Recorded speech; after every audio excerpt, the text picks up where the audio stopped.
अस्सलाम वालेकुम। उम्मीद है आप सब लोग खैरियत से होंगे। मार्केट का वीकली एनालिसिस या ओवरऑल मार्केट की प्रोफाइल को अभी हम डिस्कस करते हैं। अभी आपके सामने गोल्ड का 3 मंथ या क्वार्टरली चार्ट आपके पास अवेलेबल है। लास्ट क्वार्टर की अगर आप परफॉर्मेंस देखें, लास्ट क्वार्टर से क्या मुराद है कि जनवरी, फरवरी एंड मार्च के अंदर मार्केट ने हमारे पास काफ़ी एक बड़ी रेंज की कैंडल है। 4328 से ओपनिंग है और हाई इसका 5597 और लो है इसका 4099 और क्लोजिंग हुई है इसकी 4667। इस तरह की सिमिलर सिचुएशन, क्योंकि आपको पता है हम ऑलरेडी आईसीटी कॉन्सेप्ट्स के अंदर वो चीज़ें फाइंड आउट करने की कोशिश करते हैं जो रिपीट होती हैं। तो सबसे पहले तो हम ये देखने की कोशिश करते हैं कि इस तरह की सिचुएशन, क्वार्टरली कैंडल की सिचुएशन हमारे पास प्रीवियसली कहाँ कहाँ पाई जाती है। तो आप सबसे पहले देखिए कि इस टाइप की कैंडल आपको यहाँ पर नज़र आ रही है, यहाँ पर भी नज़र आ रही है, यहाँ पर भी नज़र आ रही है,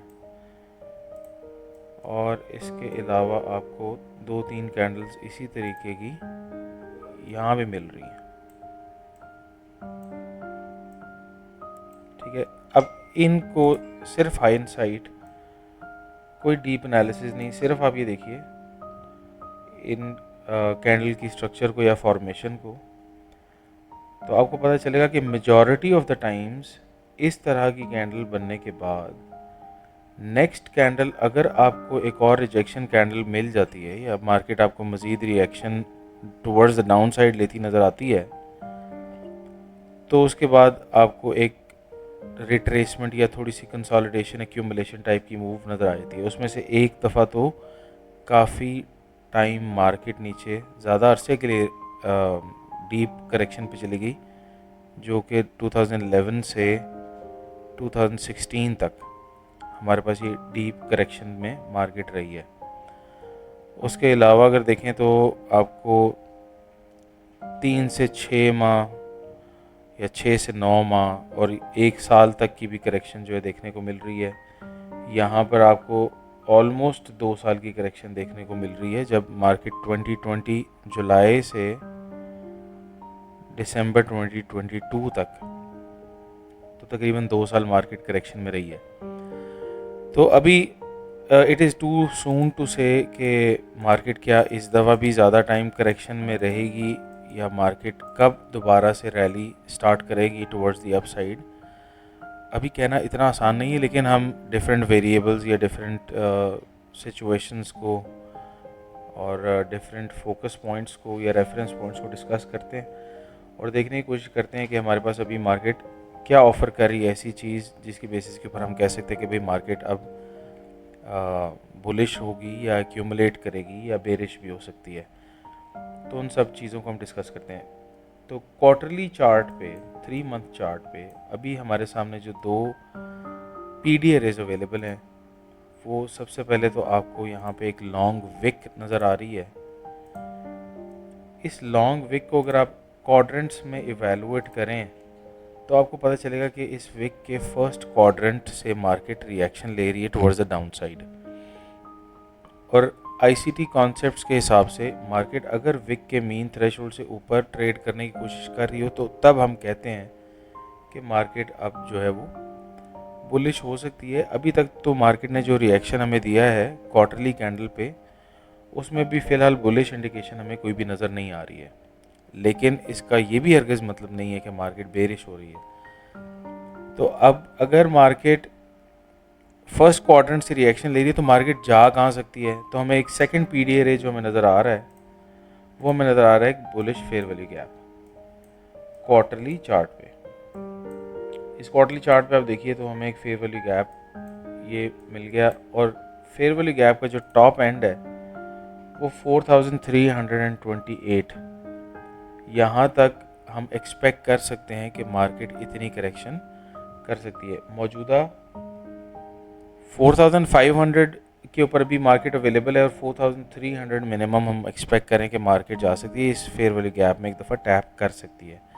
और इस फेयर वैल्यू गैप में टैप करने के बाद फिर हम स्ट्रक्चर के अंदर अगर तब्दीली हमें नज़र आती है, मार्केट बेरिश पीडीए रेज को हायर टाइम फ्रेम पे ब्रेक करना शुरू करती है, तो हम कह सकते हैं कि अब मार्केट बुलिश होगी। अब क्या इस फेयर वैल्यू गैप में क्या मार्केट ने लाजमी जाना है? तो अभी हम ये भी नहीं कह सकते कि लाजमी तौर पे मार्केट इस फेयर वैल्यू गैप की तरफ जा रही है, लेकिन क्वार्टरली चार्ट के ऊपर सिंस हमें ये दो चीज़ें नज़र आ रही हैं, तो इस वजह से हम एक नैरेटिव बिल्ड करने की कोशिश कर रहे हैं कि अगर मार्केट 4500 के एरिया ऑफ सपोर्ट को ब्रेक करती है तो 4300 एरिया तक मार्केट रिट्रेसमेंट पे आ सकती है। और इस फेयर वैल्यू गैप को मार्केट क्या कंप्लीटली भी फिल कर सकती है? तो ऐसा भी ऐन मुमकिन है कि अगर मार्केट डीप करेक्शन पे आ जाती है तो ये वाला पूरा फेयर वैल्यू गैप फिल भी मार्केट कर सकती है, क्योंकि आपको पता है कि मार्केट की मूवमेंट की दो ही वजूहत हैं। एक है कि मार्केट अपनी इनएफिशिएंसीज को एफिशिएंट करने के लिए या गैप्स को फिल करने के लिए मूव करती है, और दूसरी चीज़ है लिक्विडिटी की पर्जिंग। तो अब पर्जिंग हमें क्या नज़र आ रही है? करीब तरीन पर्जिंग का लेवल हमें क्या मिल रहा है? वो हमें मिल रहा है क्वार्टरली कैंडल का लो।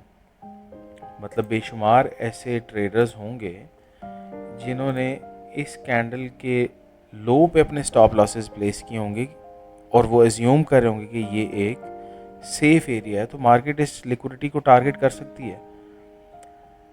तो ये दो चीज़ें हमारे पास क्वार्टरली चार्ट के ऊपर अवेलेबल है। फर्दर हम लोअर टाइम फ्रेम के ऊपर देखने की कोशिश करते हैं कि मार्केट हमें यहाँ पे क्या दिखाने की कोशिश करी। अगर मंथली टाइम फ्रेम पे आए तो आपको मंथली विक भी नज़र आ रही है, और इस मंथली विक के मीन थ्रेशोल्ड से मार्केट आपको ऊपर क्लोजिंग देती हुई नज़र आ रही है, जो कि आईसीटी कॉन्सेप्ट्स के हिसाब से third quadrant and fourth quadrant के अंदर अगर मार्केट ट्रेड कर जाती है तो बुलिशनेस की निशानी है।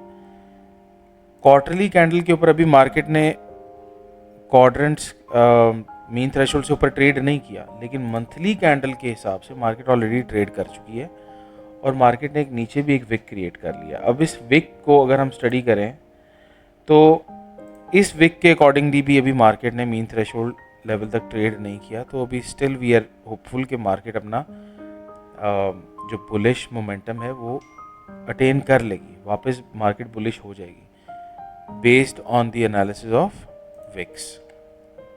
इसके अलावा मंथली सपोर्ट की अगर बात करें तो हमारे पास अभी फ़िलहाल मार्केट ने किसी फेयर वैल्यू गैप या मंथली फेयर वैल्यू गैप में अभी तक ट्रेड नहीं किया।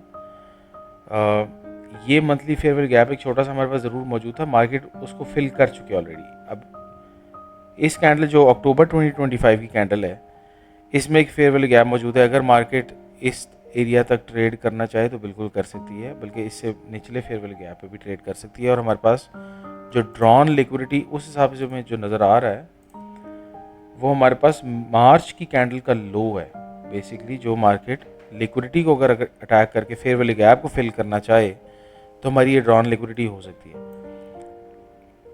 तो क्या ऐसा मुमकिन है कि मार्केट इस लो को अटैक करेगी? अभी हम गारंटी से नहीं कह सकते, लेकिन लोअर टाइम फ्रेम का हम एनालाइज करेंगे तो then you would be able to understand कि हाँ जी मार्केट की अभी जो डायरेक्शन है वो सेल साइड लिक्विडिटी है या मार्केट लिक्विडिटी पर्ज करने के बाद भी बुलिश होना चाहती है।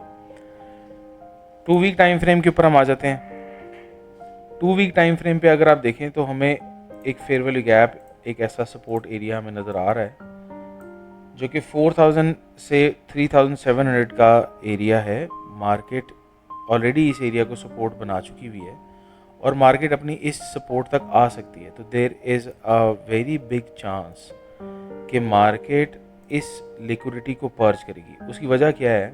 उसकी वजह ये है कि मार्केट ने 2 वीक टाइम फ्रेम पे एक bearish fair value gap create किया है, और इस बेरिश फेयर वैल्यू गैप में मार्केट ने ट्रेड करने के बाद मार्केट ने रिएक्शन लिया है टुवर्ड्स द डाउन साइड, और इस रिएक्शन के टाइम पे मार्केट ने एक विक क्रिएट की थी। इस विक को भी अगर आप मॉनिटर करेंगे तो आपको market first quadrant and second quadrant at max यहाँ पे ट्रेड करती हुई नज़र आ रही है और उसके बाद रिएक्शन लेती हुई नज़र आ रही है। तो based on the analysis of 2 week time frame हम कह सकते हैं कि भाई ज़्यादातर चांसेस हमें यही नज़र आ रहे हैं कि मार्केट हमारे पास इस लिक्विडिटी की तरफ मूव कर सकती है। लेकिन सिंस हमारे पास 2 वीक टाइम फ्रेम के ऊपर भी जो एक बड़ी विक मार्केट ने क्रिएट की थी उसके भी थर्ड क्वाड्रेंट में मार्केट क्लोजिंग देती हुई नज़र आ रही है, which is a sign of bullishness. तो हम एक्सपेक्ट कर सकते हैं कि मार्केट इंटरनल लिक्विडिटी, यानी कि जो मार्केट ने 30 मार्च की ये कैंडल क्रिएट की थी, यहाँ पे भी बेशुमार ऐसे ट्रेडर्स होंगे जिनके स्टॉप लॉसेस यहाँ पे मौजूद होंगे। तो ऐसा भी हो सकता है कि मार्केट इस एरिया की लिक्विडिटी पर्ज करने के बाद मार्केट यहाँ से रिएक्शन ले ले। और ये लेवल क्या है हमारा? ये लेवल है हमारा 4020 का लेवल, जिसको हमने बेसिकली क्वार्टरली चार्ट के ऊपर देखा था कि हमारे पास ऑलमोस्ट 4300 के ऊपर हमारे पास स्टार्ट हो जाता है फेयर वैल्यू गैप। तो मार्केट अगर इस लेवल तक ट्रेड करती है तो देयर इज़ अ चांस कि मार्केट इस फेयर वैल्यू गैप को भी टैप कर लेगी।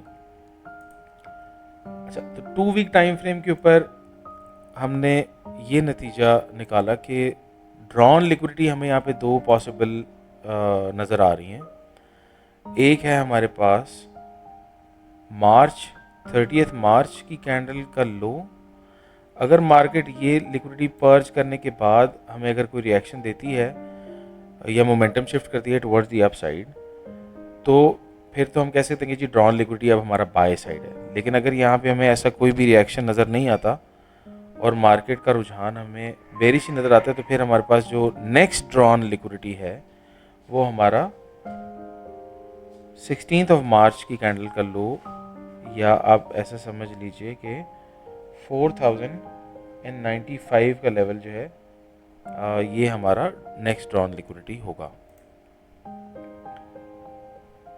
अच्छा, वीकली टाइम फ्रेम के ऊपर आ जाते हैं। वीकली टाइम फ्रेम पे भी देखिए, जिस तरह से 2 वीक टाइम फ्रेम के ऊपर हमने एक bearish fair value gap identify किया था, उसी तरह वीकली टाइम फ्रेम के ऊपर भी हमारे पास एक बेरिश फेयर वैल्यू गैप है और मार्केट यहाँ से हमें रिएक्शन लेती हुई नज़र आ रही है। तो हम यही देखना चाहेंगे कि क्या मार्केट इस फेयर वैल्यू गैप से रिएक्शन लेने के बाद जो मार्केट ने नीचे हमें एक विक क्रिएट करके दी हुई है, ये क्या मार्केट इसके मीन थ्रेशहोल्ड से नीचे ट्रेड करना चाह रही है, या मार्केट इसके फर्स्ट क्वाड्रेंट से ही वापस रिएक्शन लेना चाह रही है। तो हमें बड़े आसानी से पता चल जाएगा कि भाई ड्रॉन लिक्विडिटी इसके अलावा क्या मार्केट का रुझान अभी नेक्स्ट ड्रॉन लिक्विडिटी की तरफ है, या मार्केट अब बाय साइड की तरफ रिएक्शन शुरू करेगी। वीकली टाइम फ्रेम को अगर हम एनालाइज करें तो हम देख सकते हैं कि हमारे पास जो सपोर्ट का लेवल है वो हमारे पास ये फेयर वैल्यू गैप है, जहाँ पे मार्केट ने इस एरिया को टैप करने के बाद हमें रिएक्शन दिया था। और इस फेयर वैल्यू गैप को अगर हम एक्यूरेटली मार्क करें, क्योंकि इसके अंदर वॉल्यूम इम्बैलेंस भी मौजूद है, तो हमें नज़र आएगा कि मार्केट ने इस फेयर वैल्यू गैप को, इस एरिया को टैप किया हुआ है। तो ये हमारे पास नेक्स्ट पॉसिबल सपोर्ट है वीकली टाइम फ्रेम पे। लेकिन क्या मार्केट इस वीकली टाइम फ्रेम की सपोर्ट लेवल तक अभी आना चाहती है? और ये लेवल हमारे पास 3800 का है। तो क्या मार्केट 4500 लेवल से 3800 लेवल तक आने के कुछ हमें कुछ निशानियां दे रही है चार्ट पे? तो अभी फ़िलहाल तो हमें नहीं दे रही। मार्केट ने एक निशानी हमें ज़रूर दी है, जो कि है हमारे पास बेरिश फेयर वैल्यू गैप। इस फेयर वैल्यू गैप से मार्केट हमें रिएक्शन लेती हुई नज़र आ रही है। लेकिन वीकली टाइम फ्रेम के अलावा छोटे टाइम फ्रेम अभी हम डिस्कस करेंगे, वहाँ पे हमारे पास कुछ ऐसे सपोर्ट लेवल हैं जिन्होंने प्राइस को होल्ड किए हुए रखा है अभी तक।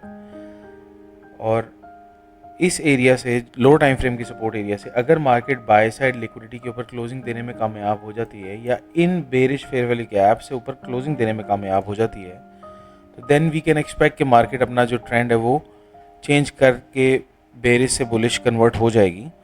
लेकिन अगर इस तरह का रिएक्शन हमें लोअर टाइम फ्रेम की सपोर्ट से नहीं मिलता और हम हायर टाइम फ्रेम की विक के मीन थ्रेशहोल्ड से मार्केट को ट्रेड होता हुआ देखते हैं, तो फिर हम कह सकते हैं कि मार्केट का अब जो नेक्स्ट ड्रॉन लिक्विडिटी है वो एक तो 23 मार्च वीकली कैंडल का लो है, and there is a big chance कि मार्केट 3800 लेवल तक भी ड्रॉप हो सकती है, जो कि हमारा वीकली सपोर्ट लेवल है। 4 day and weekly time frame का या 3 डे का भी ऑलमोस्ट सेम ही एनालिसिस है। अगर आप अपने तौर के ऊपर इन चार्ट्स को या इन टाइम फ्रेम्स को स्टडी करेंगे तो you would be able to find out के एग्जैक्टली सेम लेवल के ऊपर ही हमारे पास सपोर्ट आ रही है। हम 2 डे टाइम फ्रेम को एक दफ़ा डिस्कस कर लेते हैं, बिकॉज 2 डे टाइम फ्रेम के ऊपर हमारे पास अभी बहुत इंटरेस्टिंग फाइंडिंग्स हैं, जहाँ पे हमने देखा था कि एक फेयर वैल्यू गैप हमारे पास, bearish fair value gap market ने इन्वर्ट किया है। अब बेसिकली इस इन्वर्जन की वजह से हमारे पास ये एरिया अभी तक मार्केट ब्रेक नहीं कर पा रही है। 2 डे टाइम फ्रेम पे अगर मार्केट इस एरिया को, जिसको मार्केट ने ऑलरेडी सपोर्ट के तौर पे होल्ड किया हुआ है, ना सिर्फ यहाँ पे होल्ड किया हुआ है बल्कि स्वीप करने के बाद आप देखिए कि मार्केट यहाँ पे आपको कैंडल बॉडीज क्लोज करती हुई भी नज़र आ रही है। तो जब तक मार्केट इस एरिया को, इस 2 डे टाइम फ्रेम के इन्वर्टेड या इन्वर्जन फेयर वैल्यू गैप के नीचे क्लोजिंग देती हुई आपको नज़र नहीं आएगी, तब तक वी आर होपफुल कि market is going to stay bullish और मार्केट बाय साइड लिक्विडिटी को पर्ज कर सकती है। लेकिन अगर मार्केट इस एरिया को ब्रेक करती हुई हमें नज़र आ जाती है, तो देन वी कैन एक्सपेक्ट कि मार्केट का जो नेक्स्ट टारगेट है वो सेल साइड लिक्विडिटी, जो कि हमारा ऑलमोस्ट 4100 लेवल है, इसकी तरफ ट्रेड करती हुई नज़र आएगी। ना सिर्फ इसकी तरफ बल्कि मार्केट एन मुमकिन है कि वीकली टाइम फ्रेम का सपोर्ट लेवल से सपोर्ट लेती हुई भी हमें नज़र आए। ठीक है, तो हमारे पास हायर टाइम फ्रेम के अंदर इस वक्त ये वाले एरियाज़ बहुत इंपॉर्टेंट हैं जो हमने क्वार्टरली टाइम फ्रेम से 2 डे टाइम फ्रेम तक डिस्कस किए हैं। लोअर टाइम फ्रेम के ऊपर इन एरियाज़ का मतलब क्या है और इसमें पार्टिसिपेट कैसे करना है, वो ऑलरेडी हमारे बैच 1 टू बैच 4 को ऑलरेडी कंप्लीट नॉलेज मौजूद है। और अगर आप न्यू हैं और आप एक ट्रेड मॉडल भी सीखना चाहते हैं, तो YouTube चैनल के ऊपर हमारे पास, आपकी स्क्रीन के कॉर्नर के ऊपर यहाँ पे हमारा YouTube चैनल भी नज़र आ रहा है। इसमें प्लेलिस्ट एरिया में अगर आप क्लिक करेंगे तो प्लेलिस्ट में आपको यहाँ पर बैच 3, बैच 2 के कंप्लीट प्लेलिस्ट जो है वो यहाँ पे आपको मिल जाएंगे। इन प्लेलिस्ट को आप ज़रूर विज़िट कीजिए एंड आपको आई एम श्योर के ट्रेड एंट्री मॉडल को ढूंढने में या अपना मॉडल बनाने में काफ़ी हेल्प आउट होगी। तो इंशाल्लाह मुलाकात होती है अगली वीडियो में, तब तक के लिए अपना ख्याल रखिएगा। अस्सलाम वालेकुम।